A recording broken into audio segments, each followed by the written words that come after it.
Bonjour à tous et à toutes, j'espère que vous allez bien. Aujourd'hui, on s'intéresse à une rencontre entre deux rois, François Ier et Henri VIII, roi de France et roi d'Angleterre, qui du 7 au 24 juin 1520, à proximité de Calais, organisent une rencontre. L'entrevue se déroule dans un camp de toile d'un luxe inouï, avec pour objectif une alliance afin de contrebalancer la situation politique né de l'élection de Charles Quint à la tête du Saint-Empire romain germanique un an auparavant. Vous voulez en connaître plus sur la rencontre historique? Venez avec moi. En 1519, l'Europe entre dans une nouvelle ère. À la mort de l'empereur du Saint-Empire romain germanique Maximilien Ier, le 12 janvier 1519, le trône est vacant.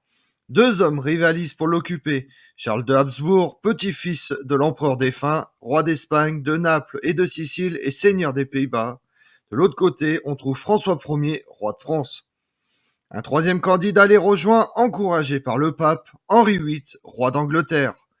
L'élection du nouveau représentant du Saint-Empire romain germanique suite à la mort de Maximilien Ier met en compétition François Ier et Charles de Habsbourg.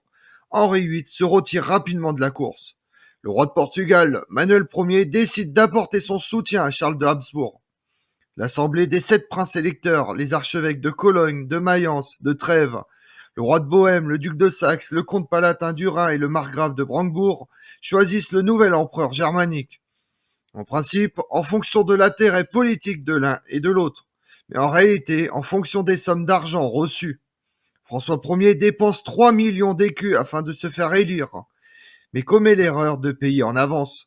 Charles de Habsbourg s'attache le banquier Jacob Fugger, qui fait des promesses au-dessus du roi de France, mais payables uniquement après l'élection de Charles de Habsbourg. Ainsi, le 28 juin 1519, Charles de Habsbourg devient l'empereur Charles Quint. À partir de ce jour, François Ier doit consolider ses alliances. En particulier avec le roi d'Angleterre, il le convie donc à une rencontre en juin 1520. Près de Calais, le roi de France va recevoir le roi d'Angleterre. Deux rivalités, deux orgueils démesurés vont se rencontrer.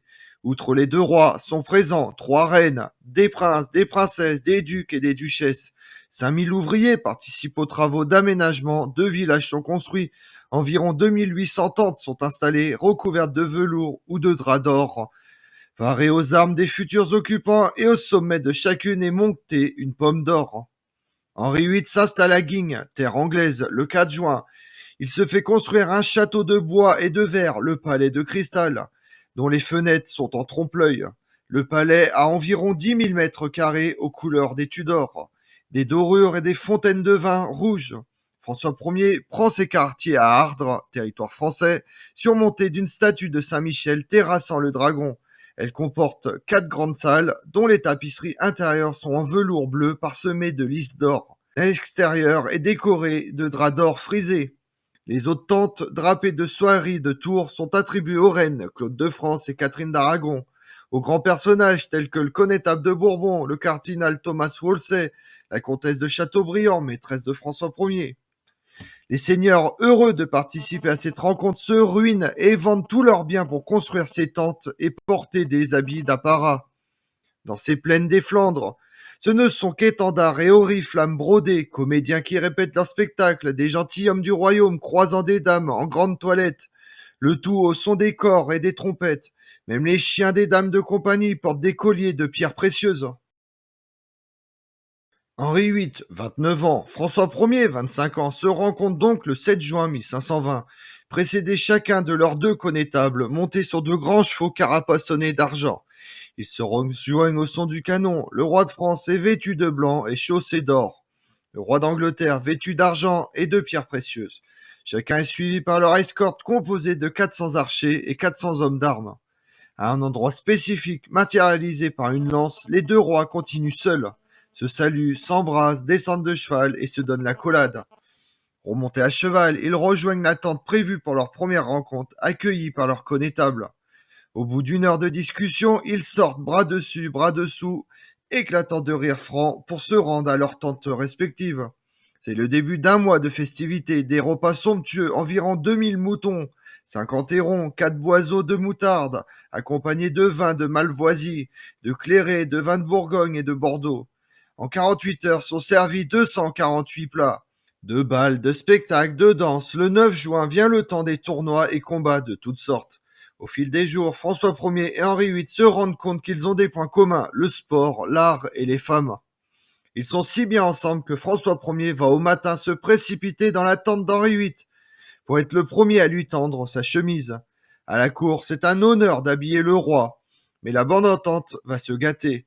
Lors d'un combat à main nue, François Ier propose à Henri VIII « Mon frère, je veux lutter avec vous ». Et avant qu'Henri VIII ne réagisse, le roi de France lui saute dessus et le maîtrise. Ce geste de supériorité n'est pas du goût d'Henri VIII. Il s'en souviendra. Puis c'est le concours à l'arc. Le vainqueur est Henri VIII. Le 23 juin, le cardinal Wolsey célèbre la messe aidé par le légat du pape et 20 évêques français et anglais, suivi d'un grand déjeuner sur l'herbe, de tournois et de combats. Le lendemain, les reines échangent des cadeaux. Le 25 juin, les Anglais et les Français se quittent sans aucun traité signé. Dans les 10 jours suivants, Henri VIII rencontre son neveu Charles Quint à Gravelines. Celui-ci l'accueille modestement et s'occupe parfaitement de la personne du roi d'Angleterre. Henri VIII a été blessé par la supériorité affichée de François Ier. Sa puissance, son charme, ses largesses, lui qui n'a pas le tiers de ce que possède le roi de France, ni en argent, ni en armée. François Ier reçoit donc une vague promesse d'amitié. En réalité, Henri VIII n'avait dès le départ aucun intérêt à s'allier avec le roi de France. Et une fête de 18 jours, si luxueuse soit-elle, ne risquait pas de faire changer quoi que ce soit dans le roi d'Angleterre. Calais représente l'unique possession anglaise sur le continent et la seule manière d'acquérir d'autres territoires autour de cette zone était d'affronter la France. Henri VIII n'avait pas non plus intérêt à s'aliéner les Pays-Bas espagnols, car gouvernés par Charles Quint depuis l'Espagne, avec qui le commerce est vital pour l'industrie lainière anglaise. Même le traité censé acter un mariage entre leurs enfants, le dauphin français François de France et Marie Tudor, est finalement annulé au bout de 3 ans. Et pendant ce temps-là, dans le monde, le 6 janvier 1520, on voit Christian II de Danemark envahir la Suède à la tête d'une armée de mercenaires, devenant roi de Danemark, de Norvège et de Suède. Du 2 juin au 7 septembre 1520-1521, Pedro de Alvarado ordonne le massacre de la noblesse aztèque réunie devant le Templo Mayor. Les Aztèques entrent immédiatement en rébellion et assiègent les Espagnols. Hernán Cortés rentre à Tenochtitlan pour tenter de mettre fin à l'insurrection aztèque.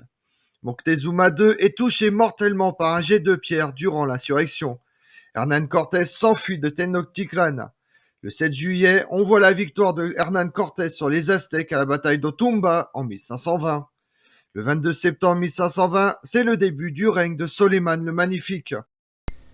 Comme on l'a vu, malgré le déploiement de Faste, les Anglais et les Français se quittent sans aucun traité signé. Dans les 10 jours suivants, Henri VIII rencontre Charles Quint à Gravelines. Celui-ci l'accueille modestement et s'occupe parfaitement de sa personne. Henri VIII a été blessé par la supériorité affichée de François Ier. Sa puissance, ses charmes, ses largesses, lui qui n'a pas le tiers de ce que possède le roi de France, ni en argent, ni en armée. Charles Quint a gagné une nouvelle victoire sur le roi de France. Je vous remercie d'avoir suivi cette vidéo en ma compagnie. Si vous voulez connaître mes autres vidéos, retrouvez-moi sur ma chaîne YouTube tous les jours à partir de 6h45, tout sur l'histoire avec Damien, et sur les réseaux sociaux, Twitter et Instagram, Histoire Damien, et pensez à liker, commenter et vous abonner. Je vous remercie à tous.